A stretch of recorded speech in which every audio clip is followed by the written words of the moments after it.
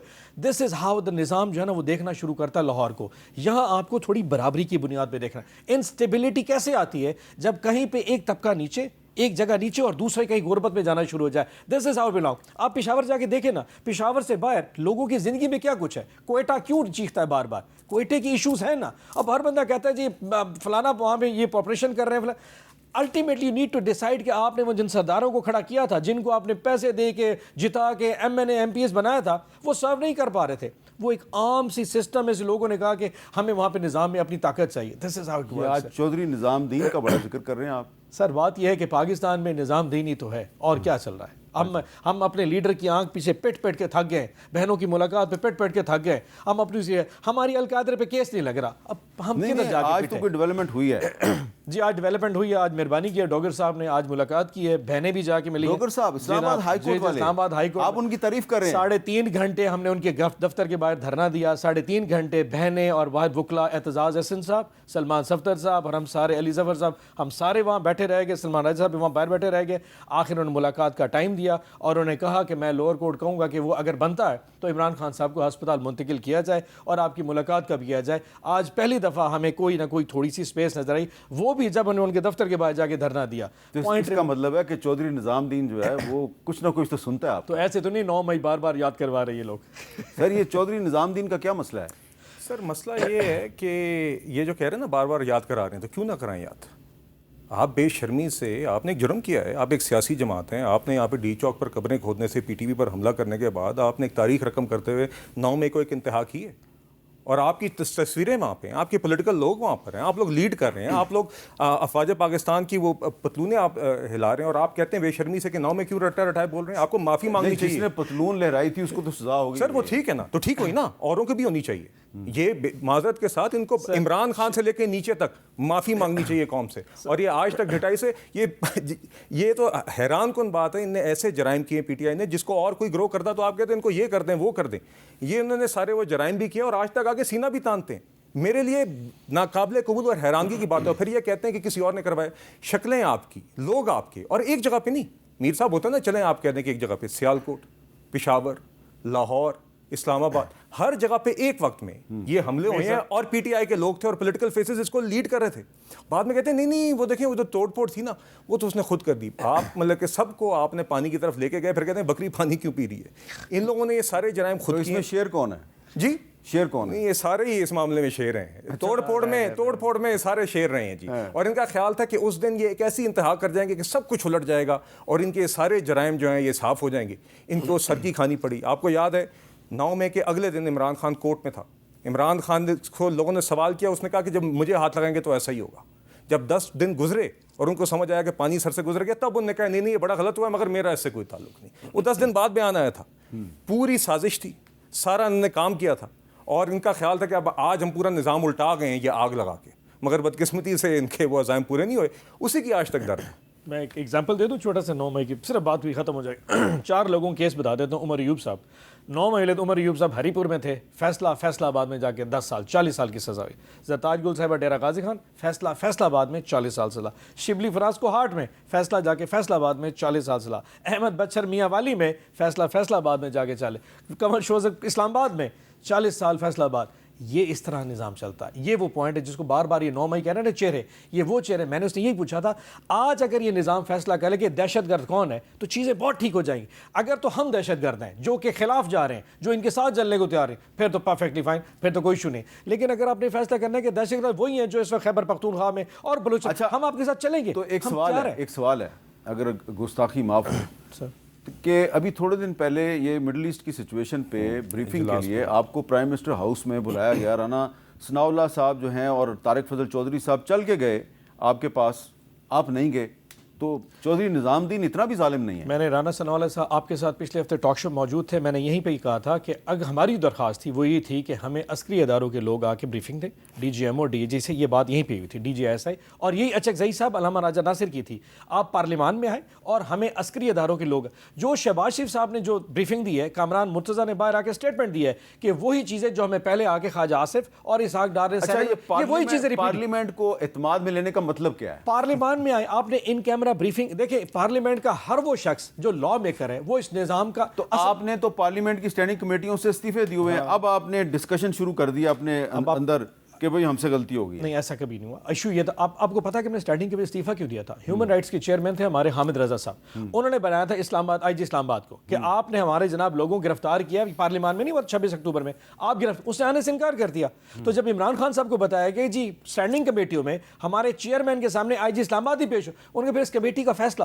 سو جس کمیٹی کے جو اصل پرابلمز ایشوز ہیں اگر وہ ڈیفائن ہی نہیں ہو پا رہے تو ہم گھگو گھوڑے نہیں ہیں میر صاحب, وہاں صرف اپنے برات کے لیے بیٹھ جاتے ہیں. It don't make any sense at all. پھر لیٹ دیم ہیو اٹ, پھر ہیومن رائٹس بھی چلائیں اور اپنی انٹیریئر کی اسٹینڈنگ کمیٹیاں چلائیں, تو یہ ایشو بنا تھا. ادروائز آپ اگر پارلیمنٹ کو اعتماد میں لے لیں تو اس میں کیا مذائقہ ہے؟ میر صاحب یہ انہوں نے کہا کہ وہ گھگو گھوڑے نہیں ہیں, یہی کہا نا, یہی فکرہ یوز کیا, تو یہ صحیح کہہ رہے ہیں گھگو گھوڑے نہیں ہیں کہ یہ جعفر ایکسپریس حملے کے بعد جب ہم ان کیمرہ بریفنگ کے لیے پارلیمان کے فلور پہ آپ کو دعوت دیں جہاں پہ عسکری اور سویلین قیادت موجود ہے, آپ وہاں پر نہ آئیں کیونکہ آپ گھگو گھوڑے نہیں ہیں.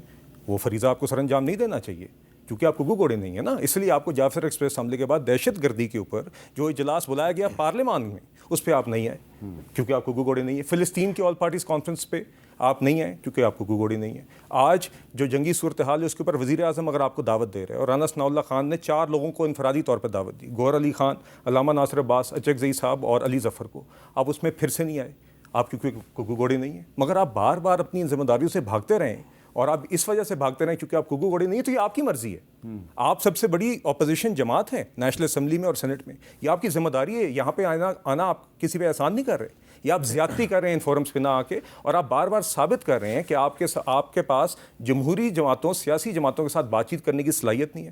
آپ کو پارلیمنٹری ڈیلنگ اور پارلیمنٹ کے اندر چلنا آتا ہی نہیں ہے. اور یہ دیکھیے اسی طریقے سے اسٹینڈنگ کمیٹیز کا آپ نے ابھی ذکر کیا, ایاز صادق صاحب نے پہلے ایک مذاکرات کا عمل شروع کیا تھا. میر صاحب ہم آپ کے شوز پہ آ کے ہم نے کہا تھا اس ٹائم پہ کہ اچھی آپٹکس ہیں, اچھا لگ رہا ہے کہ ایک طرف ٹریجری اور اپوزیشن بیٹھی ہوئی, اور آگے اگر یہ ایسا فورم بنے گا تو دیگر ایشوز کے اوپر اس فورم کے اوپر سنجیدگی سے باقاعدگی سے بات چیت ہو سکے گی. مگر اس میں سے بھی اٹھ کے گئے, تو یہ فیصلہ انہوں نے کرنا ہے.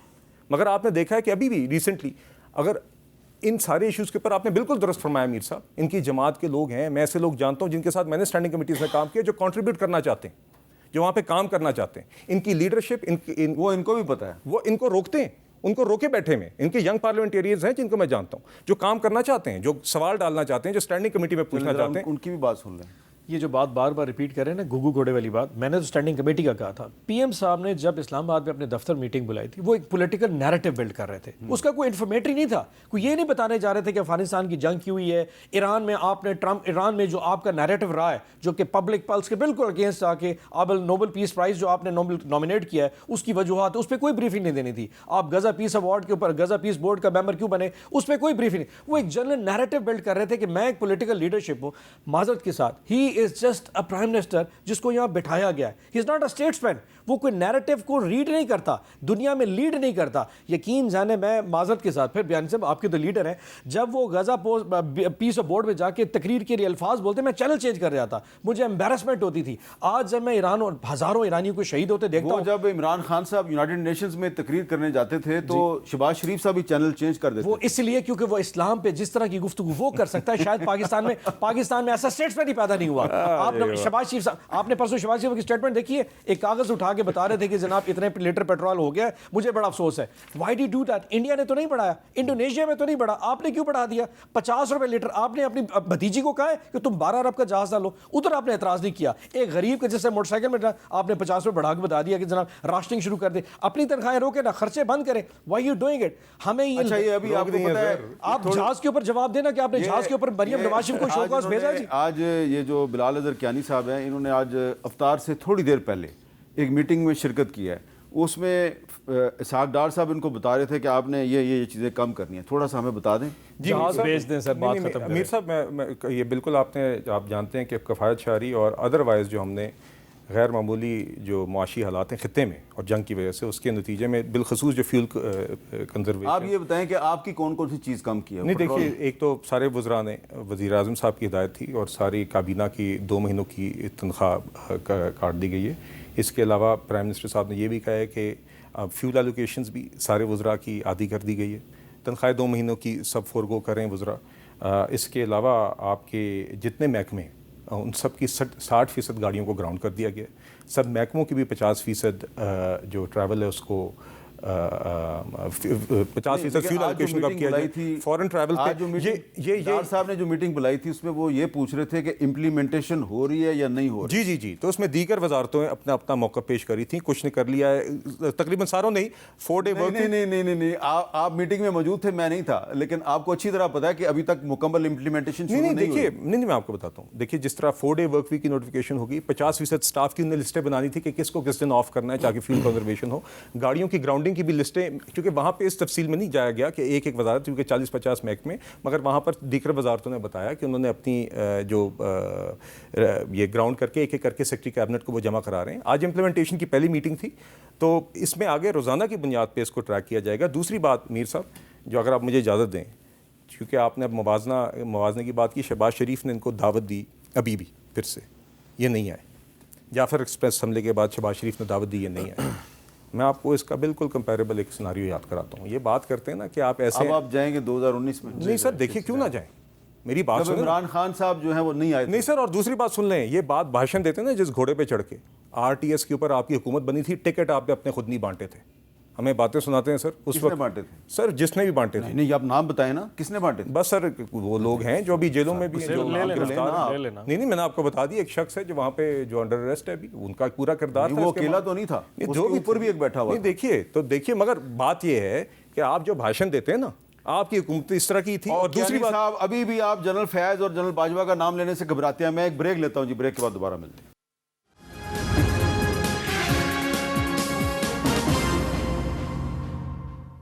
کیپٹل ٹاک میں دوبارہ خوش آمدید. آج قومی اسمبلی میں اپوزیشن لیڈر محمود خان اچکزئی صاحب بھی کچھ بولے ہیں. آج کل وہ بولتے بہت کم ہیں، لیکن آج کچھ نہ کچھ بولے ہیں. کیا بولے ہیں ذرا سنیے. ہمارا خطاب بدترین حملے کے اندر ہے، جبکہ ہمارے تمام ہمسایوں سے حالات خراب ہیں.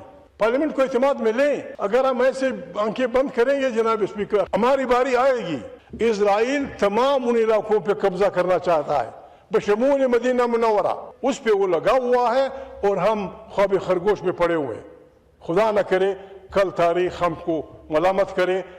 تو آپ اچکزئی صاحب کی بات سے اختلاف بھی کر سکتے ہیں، لیکن وہ جو مدینہ منورہ کا نام لے رہے ہیں، شاید وہ جو گریٹر اسرائیل کا نقشہ ہے، اس نقشے میں کچھ علاقے سعودی عرب کے بھی شامل ہیں، ان کا اشارہ اس طرف ہے.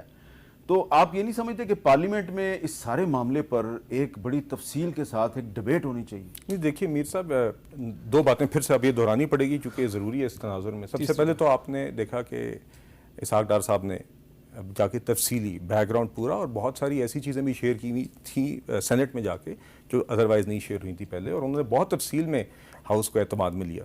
دوسری بات دیکھیے، مقصد ہی یہ تھا. اب یہ اچکزئی صاحب، مجھے زیادتی ہے معذرت کے ساتھ، اب اچکزئی صاحب ایک سینئر پارلیمنٹیرین ہے، اور میں اچکزئی صاحب کے ساتھ بھی ہمدردی ہے مجھے. اچھا، کیونکہ وہ پھنس گئے ہیں ان کے ساتھ. اچکزئی صاحب ان کے ساتھ نہ ہوتے تو مجھے پتا اس بریفنگ میں اسی لیے آج کل کم بولتے ہیں. نہیں دیکھیے، یہی اب علیمہ خان اگر ٹرمپ کرے گی ہر چیز کو تو پھر اچکزئی صاحب تو پھنس گئے. میرا خیال ہے کہ ان کے اندر، ان کی جماعت کے اندر ایسے لوگ ہیں جو سمجھتے ہیں کہ ہمیں ان فورمز پہ جانا چاہیے جب پرائم منسٹر بلاتا ہے، مگر علیمہ خان صاحبہ اور ان کی باقی جماعت کا ایک حصہ ہے وہ ان کو روک دیتا ہے، اور نقصان ان کا ہے اور اجتماعی ہے. میں آپ کو سچی بات بتاؤں، آئی ووڈ ہیو پریفرڈ کہ جعفر ایکسپریس حملے کے دوران یہ موجود ہوتے. جو باتیں ٹاک شوز پہ آ کے کرتے وہی مقصد تھا کہ آپ وہاں پر کریں، بحث کریں، اپنا موقع پیش کریں. ہم دیگر اور ایشوز کے اوپر جب سی ایم کے پی اور لوگ آتے ہیں اپنا موقع پیش کرتے ہیں تو بڑی سنجیدگی سے بات چیت ہوتی ہے، اور آگے ایک کولیکٹیو ایک کنسنسس فارم کرنے کی کوشش کی جاتی ہے. آپ نہیں آئے. اچکزئی صاحب جب جو یہ بات کر رہے ہیں، مقصد ہی اس دن پرائم منسٹر ہاؤس میں بلانے کا یہ تھا کہ 20 25 30 لوگوں کے اندر ایک بریفنگ بھی ہو اور وہاں پہ سوال جواب بھی ہو، اور ان کیمرہ آپ کے جو خدشات ہیں، جو آپ کے سوالات ہیں، وہ آپ پیش کرتے اور ایک سنجیدہ طریقے سے گفتگو ہوتی. مگر آپ نے اس میں نہیں حصہ لیا. ڈار صاحب کی بات کے بعد بھی اسمبلی میں چلتا رہا معاملہ آگے، اور دیگر لوگوں نے اس ڈیبیٹ میں میری خبر کے مطابق، اور میں نے خود بھی دیکھا، لوگ اس پہ اپنے ویوز پیش کرتے رہے. آگے بھی ہاؤس کو حکومت اعتماد میں لیتی رہے گی. اچھا، آپ ان کا جواب تو دیں گے، لیکن میرا بھی ایک سوال ہے، وہ آپ نے دیکھا ہوگا کہ سوشل میڈیا پہ ایک ایلیگیشن بڑی عام ہے، اور وہ ایلیگیشن یہ ہے کہ ایلیجڈلی جو ایران کے ایک پاسداران انقلاب کے جنرل قاسم سلیمانی تھے، جب ان کو عراق میں شہید کیا گیا، جس کی کہ ذمہ داری خود ٹرمپ نے قبول کی تھی پہلے دور میں اپنے، تو دعویٰ یہ کیا جاتا ہے کہ اس پہ عمران خان صاحب جو اس وقت وزیر اعظم تھے، انہوں نے ٹرمپ کو مبارکباد دی تھی. اس میں کتنی صداقت ہے؟ نہیں ایسے کوئی صداقت نہیں. دیکھیں میں تو حیران ہوں. ویسے اس وقت کی گورنمنٹ کا پرابلم پتہ ہے کیا ہے؟ یہاں پہ کوئی لیڈرشپ ہے ہی کوئی نہیں. اسٹیٹسمین تو ہے، نیریٹیوز کی جنگ ہے. جیسے پی ایم نے کہا نا کہ سارے اٹھ کے پی ایم ہاؤس آ جاؤ، نیریٹیوز کی جنگ ہے. ایکچولی اپنے آپ کو گلٹ کانشیس میں کیونکہ ہے پڑا، ایک بہت بڑی غلطی کر بیٹھے. اور حقیقت ہے عوام کی پلس تھی ایران کے ساتھ، آپ چلے گئے. ہماری جو ڈپلومیٹک پالیسی وہ چاپلوسی پہ ہے.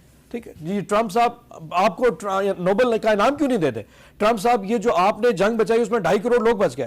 یا اس طرح کرتے ہیں ہم غزہ پیس کا وہ بن جاتے ہیں جس کا فلسطین سے کوئی تعلق نہیں. اب کیونکہ آپ غلط فیصلے کر بیٹھے ڈپلومیسی میں، اچانک سے جنگ آ گئی. جنگ کے بعد پورا پاکستان، ہم تو سارے مسلمان، اب اچانک لگ گیا کہ پبلک سینٹیمنٹ دوسری سائڈ چلا گیا. اب آپ چلیں چیزیں اٹھانی شروع کر دی. عمران خان نے فلانے ٹائم پہ یہ کہا تھا فلانی. حقیقت یہ کہ آپ پچھلے 6-8 مہینے میں صرف اپنا رویہ دیکھیں آپ نے کیا کیا ہے.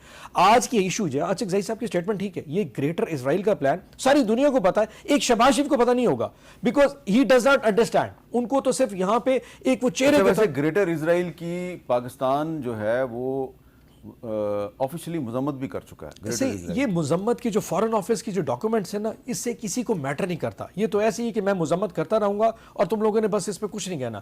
حقیقت یہ کہ آپ نے امہ کے لیے کیا کیا ہے. واٹ واز دا ٹائم جس میں آپ نے ڈیسائیڈ کیا کہ ہم جا کے اس وقت ٹروس کراتے ہیں؟ کیا آپ نے ترکی سے اس وقت بات کی ہے؟ آپ نے انڈونیشیا سے بات کی ہے؟ کوئی OIC کا اجلاس بلایا؟ آپ گھوم پھر کے جب ہم مطلب اتنی کنفیوزنگ ڈپلومیٹک پالیسی ہے کہ ایران خود بیٹھ کے سوچ رہا ہوگا یہ کیسا ملک ہے، یہ کیسی حکومت ہے جس کی عوام ہمارے ساتھ ہے اور حکومت پریشان بیٹھی ہے. اب یقیناً میں سمجھ سکتا ہوں کہ ان کی اپنی بہت ساری جو ایرانی پارلیمنٹ میں نعرے لگے تھے تشکر پاکستان، تشکر Pakistan, that is the thing. اور وہ کیوں؟ اس کی وجہ دے نیو اٹ کہ تشکر پاکستان کی عوام تھے، تشکر شہباز شریف نہیں تھا، تشکر اسلام آباد کی حکومت نہیں تھی. تشکر پاکستان جس میں میں آپ اور ایون کے Bilal Kiyani not as federal minister آتے ہیں، وہ تشکر پاکستان ہے. وہ تو آج بھی شکریہ ادا کرتے ہیں. ہم اس وقت ایرانی ایمبیسڈر کے پاس پورا اپوزیشن کی جب گئے تھے، اس نے دل سے کہا تھا، اس نے کہا جتنی محبت ہمیں اس ملک سے ملی شاید ہی کہیں ملتی ہو، and I am so thankful too. وہ تو آج بھی کہہ رہا ہے. لیکن کیا ہم نے ان ہزاروں لوگوں کو بچانے کچھ کیا؟ اور یہ بتا دوں اچھا سے جو بار بار کہہ رہے ہیں وہ حقیقت ہے. اللہ نہ کرے جس دن ایران گر گیا نا، میں نے پہلے بھی کہا تھا، اس نے اسرائیل نے رکنا نہیں ہے. اور یہ وہ دن ہوگا جس دن آپ نے ٹرمپ کو روک نہیں سکیں گے. اگر سعودیہ کو روک بچا نہیں سکا نا امریکی آ کے، ٹرمپ نہیں بچا سکا، جس کی اربوں خربوں کی انویسٹمنٹ ہے امریکہ کے اندر. اچھا ہم جیسے غریبوں کا اس نے کیا کر رہا ہے؟ ایک اپنی رائے ہے، لیکن مجھے بھی کچھ پتا ہے. آپ کہہ رہے ہیں کہ اگر اسرائیل کو ایران نے گرا دیا، اگر اسرائیل نے ایران کو گرا دیا تو پھر اس کو کوئی روک نہیں سکے گا. پاکستان میں تو کچھ لوگ انتظار کر رہے ہیں کہ اسرائیل ذرا ادھر آئے تو صحیح. اچھا آپ کا کیا خیال ہے کہ اس کے لیے بڑا آسان ہے Pakistan? That is very good thing. That is perfect. لیکن آپ پہلے پلان کیوں نہیں کرتے؟ Why wait for it? آج آپ کے پاس ایک موقع ہے، ایک ایران، اور اس میں ڈپلومیسی. اچھی بات ہے، اس پر ہمارا اتفاق ہے، ان کا بھی اتفاق ہے. ہاں جی بالکل اس میں اتفاق ہے. پاکستان کوئی اتنا بھی آسان ترن والا نہیں ہے. بالکل نہیں سر، کسی کے لیے الحمدللہ. ایک بریک لیتے ہیں جی، بریک کے بعد دوبارہ.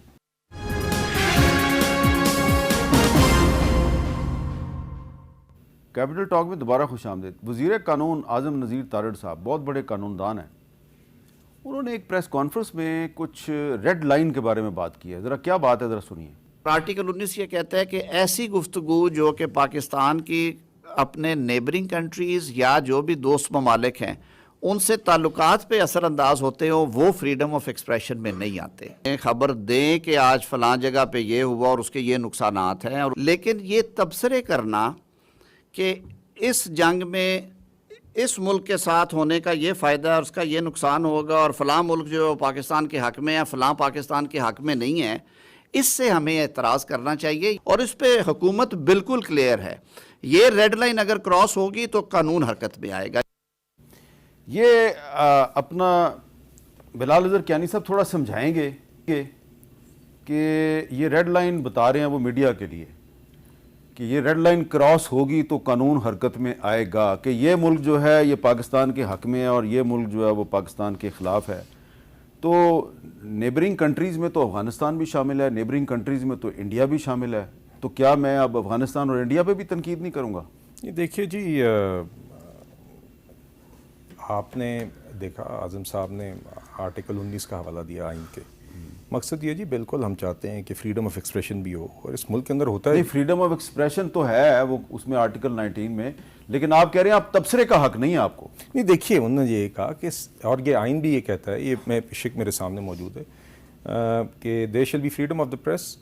Freedom is, so every citizen shall have the right to freedom of speech and expression, and there shall be freedom of the press subject to any reasonable restrictions imposed by law in the interest of the glory of Islam or the integrity, security or defense of Pakistan. آگے بھی پڑھے نا، آگے پورا نہیں آپ نے پڑھا. Or any part thereof, friendly relations with foreign states, public order, decency or friendly relations with foreign states. ٹھیک ہے جی. تو دیکھیے اس حوالے سے ایشو کیا ہو رہا ہے امیر صاحب. دیکھیے جو شاید ابھی اون صاحب کو بھی ہضم نہیں ہو رہی بات، وہ یہ ہے کہ پچھلے 2 سالوں کے اندر پاکستان نے ایک تو جو جنگ ہم پر مسلط ہوئی وہ ہم جیتے، مگر ساتھ ہی ساتھ اس سے پہلے اور اس کے بعد خاص طور پہ جس طرح کی سفارتی سطح پر کامیابیاں پاکستان نے حاصل کی، اور جو قد کاٹ آج ہے مجھے نہیں یاد پڑتا اپنی پوری زندگی میں اس طرح کا، اور بڑے مشکل گلوبل حالات میں جس طرح کی گلوبل چینجنگ انوائرمنٹ رہی ہے، پاکستان نے اپنے آپ کو بڑی سنجیدگی سے چلایا ہے اور سارے اہم تعلقات کو ایک وقت پہ آگے لے کے چلا ہے. گلف ممالک اور ایران سارے ہمارے بھائی ہیں، ہم نے یہ توازن رکھا ہوا ہے.